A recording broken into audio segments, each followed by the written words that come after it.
Good evening from Spotlight. 5 road deaths in 5 days. The police warn drivers to take more care, and we take a look at the training of those on the front line. After a number of fatal road traffic collisions on southwest roads in the last few days, we join the emergency services training to deal with the aftermath. Also on the programme tonight, a cry of relief. Hey!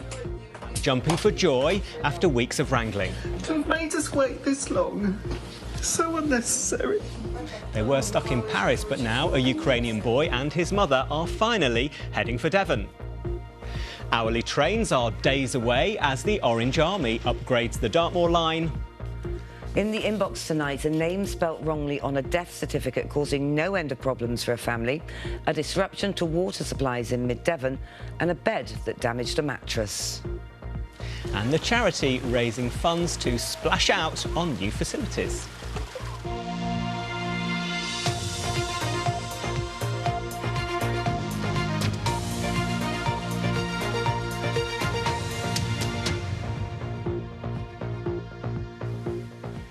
Hello, thank you for joining us tonight. Police are urging motorists to take care on the roads after 5 deaths in as many days in the southwest. 3 people were killed near St Austell, and a pedestrian died after being hit by a car in Torquay on Sunday, and a motorcyclist died after a collision at Lostwithiel yesterday. Scott Bingham's been to see how the emergency services are being trained to deal with the aftermath of these incidents. Scott Bingham, BBC Spotlight, Plymouth. Voting's underway in 3 areas of the southwest as some people get the chance to choose their councillors for the next 4 years. People living in Plymouth, Exeter or Somerset can cast their votes in the local elections, with polling stations staying open until 10 o'clock tonight. There'll be full coverage of the results on your BBC local radio station, on the BBC News website and of course here on BBC One. And in other news tonight, hundreds of serving and former commando gunners will parade through Plymouth next weekend to mark their 60th anniversary.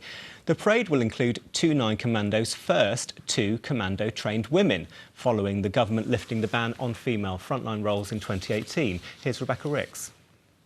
Captain Jen Stevenson is part. Rebecca Ricks, BBC Spotlight in Plymouth. Now, earlier this week, we featured the friends from Devon who'd been through the mill trying to bring 2 Ukrainians to safety. Delays, red tape and bureaucracy had frustrated Anne Dolby and Chris Hodson at pretty much every turn, and all because of a problem getting a visa for 9-year-old Yaroslav. But a few hours ago, they had some good news, and they're now on their way. Ali Chitty has the story. Excellent. Jumping for joy. Here they are in the back. There's Yarek, he's had a little present. Yarek, show us what you got from the Eurostar. You got a sack and a thing. And this nice lady. A huge effort, but 2 Ukrainians should soon be safe with friends in Devon. Ali Chitty, BBC Spotlight. Thank you, bye-bye. Meanwhile, volunteers in Somerset who helped donate hundreds of refurbished laptops to school children during the pandemic are now helping Ukrainian refugees. The IT specialists are installing the Ukrainian language onto the computers and delivering them across the region. Here's Scott Ellis. Carl and other IT specialists have donated more than 200 laptops to children during lockdown. Post-pandemic idea born of the pandemic finds a new way to help lives. Scott Ellis, BBC Spotlight, Wellington. A new warehouse has opened in Plymouth to help tackle food poverty in Devon and Cornwall. After 4 years of planning, the new FareShare South West site has the capacity to deliver food for 1 million meals per year, which means charities will be able to provide a more diverse range of produce to those in need. Every year, FareShare takes over 2,000 tonnes of surplus food that would otherwise be wasted and distributes it to organisations across the region.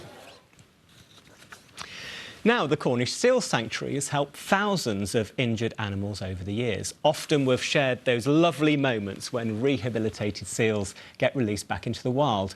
But there are some that never leave, and now there's a fundraising campaign to make life better for them. Gemma Woodman has more.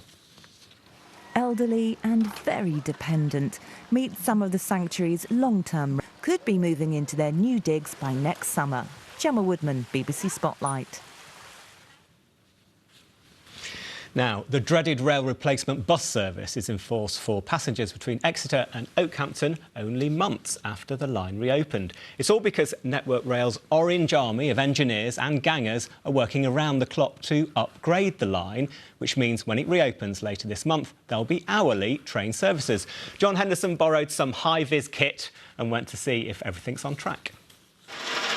It's dusty, dirty and dangerous work upgrading a railway line. An example then of what this £40 million transport project has achieved. John Henderson, BBC Spotlight, Oakhampton. Thought John looked good in that high-vis. OK, it's time to take a look at what you've been emailing us about this week, and Natalie has a roundup from our inbox. Yes, I do. Thanks very much, Kirk. We start tonight with a complaint about a lack of water in an area of mid-Devon. Trevor contacted us from Studley to see if we could help with the disruption to the... and your husband. These are just a few of the things we've been dealing with this week. If you think we could help you in any way, please get in touch. spotlight@bbc.co.uk is the address, and we will do what we can. That's it. That's the inbox tonight. Thanks, Nat. Great stuff on Inbox this week. Well done. Now, a small Cornish charity that's been teaching visually impaired and blind people to sail for 30 years says without urgent funding it won't be able to continue. Blind at Sea relies on collecting cans to raise money but has been hit by COVID restrictions over the last 2 years. The charity's 30 volunteers help around 100 visually impaired people to get out onto the water. Spotlight's Andrew Ormsby has been to meet them. All hands on deck for the first sail of the season. Dan Robinson to survive its funding crisis. Andrea Ormsby, BBC Spotlight, Mylor. Now, the Devon boy who's raised almost £800,000 for North Devon Hospice has been given his British Empire Medal. Max Woozy spent more than 2 years sleeping in a tent in his garden and made news across the world. The 12-year-old Braunton schoolboy was named in the Queen's New Year's Honours List. So impressive, Max. Well done. OK, I think we've got some half-decent weather on the way. Let's get the forecast with David. Thank you, Kirk. Good evening. We've had a lot of fine weather, certainly feeling like spring. Have a nice evening. Thanks, David. Remember, if you want to get in touch with us, you can email spotlight@bbc.co.uk. We love hearing from you. That's it from us for tonight. I'm back with the late news at 10:30, so join me for that if you can. Thanks for watching this evening and have a lovely evening tonight. Bye-bye.